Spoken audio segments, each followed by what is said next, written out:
start with Zach and go to Mike. You guys have talked all year about, how your expectations were always kind of this high, to be on this sort of stage playing in games like this. But were there any moments for you along the way, whether it was after a game, whether it was maybe sometime in the spring, when you sort of felt validated in that ambition, when you looked around and you thought, we all believe in this, but now we know we can play at that level? Yeah, I would just say fall camp was kind of the turning point. Everybody had that belief no matter what. It was just a matter of fact of, putting the pieces together, building the camaraderie that we needed. So, spring ball, a lot of faces weren't here. We went to the spring portal, and some guys getting back from injury. So once we got in the fall camp and everybody just kind of got rolling together, I think we all kind of had that sense that this could be a special team. Yeah, you've used the 4-3 look a little bit more the last 4 weeks with Elijah Hardy. What have you seen from him kind of as the season's gone on, and what do you guys think that 4-3 look gives you as opposed to just you and Jalen on the field? It definitely gives a lot of versatility to the defense. Some teams like to use different personnel groupings, and I think it just helps us being able to have, different schematic things to, put forth as we go on at each game. But I think the thing with Elijah is he's just been a sponge. He's gotten in that room, and he's wanted to learn every single thing. Everything that me and Jay Walk say, he's always listening. And he's really impressive. He's a really good player. A really smart player, and he's impressed a lot of people. I know that, and he's just a great player and one that we're very fortunate to have in our room. We'll go to Seth next, and then Todd. Yeah, Aiden, as this week has gone along and this game is getting closer, how are you kind of going about balancing, it's just another game versus, wanting to actually take in some of these moments and appreciate the spot you're in? The thing for me is, I'll look back on this game and this season once it's all done. Right now, I'm just trying to keep my focus on, getting to the game first, and then just make sure that we come out on top. So I'll look back once the season in total is over, and then I'll reflect on it. But right now, I'm just kind of focused on Notre Dame. Todd on your left, and then Will. Aiden, Mikhail Kamara with us has projected confidence from the beginning. I mean, he's kind of embodied, a lot of what this team has been all about, and he's, conveyed that very confidently from the start. What is he like as a teammate? What is he like in terms of how he talks with you guys, and how does he kind of embody what this team has accomplished this year? First off with him, the numbers speak for themselves.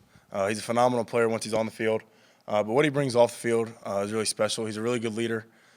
He's a great teammate, and one that just brings energy every day. He's always checking in on people, making sure everybody's good. He's a great player, but I think he's an even better person. He's just such a great teammate to have around. Will on your right, and then Zach B. Aiden, yesterday Coach Haynes was talking about how much he trusts you over the last 2 years, and then how helpful you are in practice to coach these guys almost as much as he does. Mm-hmm. What gives you the confidence to do that each and every single day? I would say it starts at the top. Coach Sig believes in me a lot.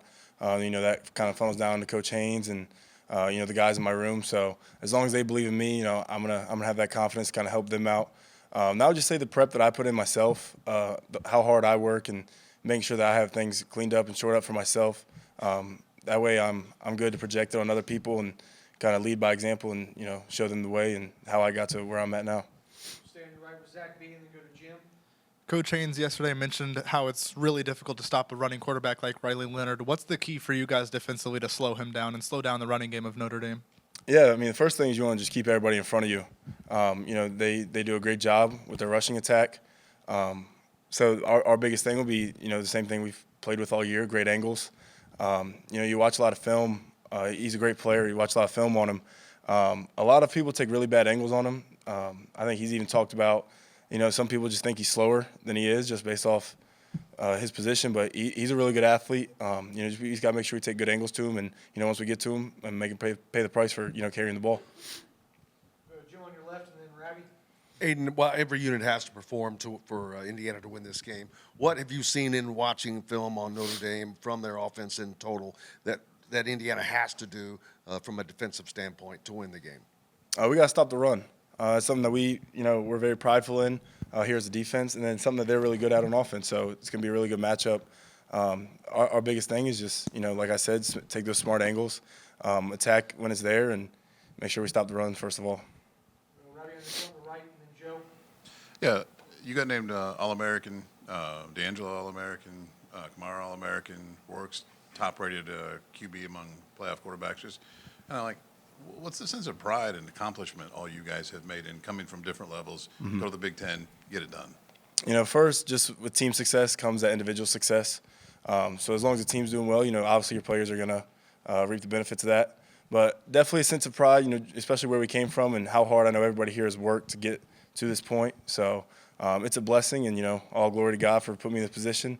And it's just something that I think I've worked really hard at, and I'm really prideful about.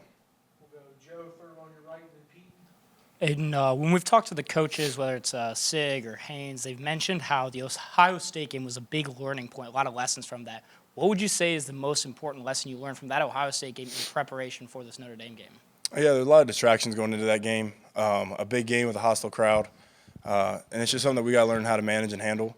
You know, going into this game, it's no different than the Ohio State game. It's a big game, one with, you know, obvious huge implications, but at the end of the day, it's just another game that we got to prep for like we did for the past 12 games. So just learning from our mistakes from the Ohio State game, things that we got hit on.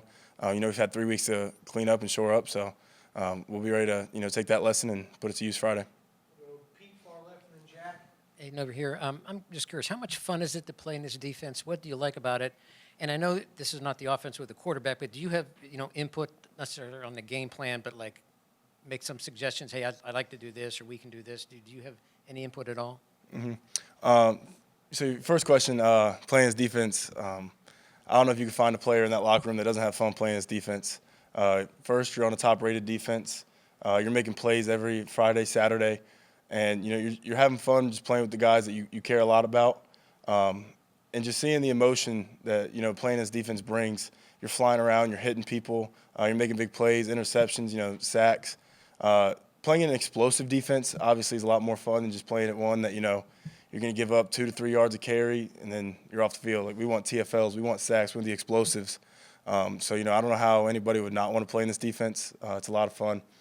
And then to my input, me and Coach Haynes talk a lot. We'll send each other text messages, you know, show each other different things we see over the weekend from different teams.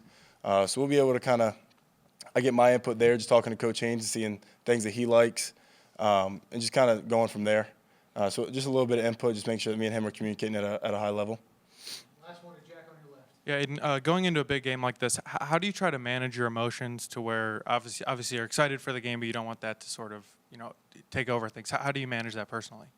You know, back to the Ohio State game, you know, you feel a feeling of losing again. So I know a lot of the guys here, you know, the JMU guys, the coach staff, I think we've lost 3 times the last 2 years. So it's not a feeling that we like and not a feeling that we want to repeat. So managing your emotions comes from that. You know exactly what it takes to, you know, win a game, and you know kind of the mistakes that you made to, you know, lose the Ohio State game. So just making sure you're staying level the entire time. You know, we're going to make good plays. You know, sometimes we're going to give up bad plays.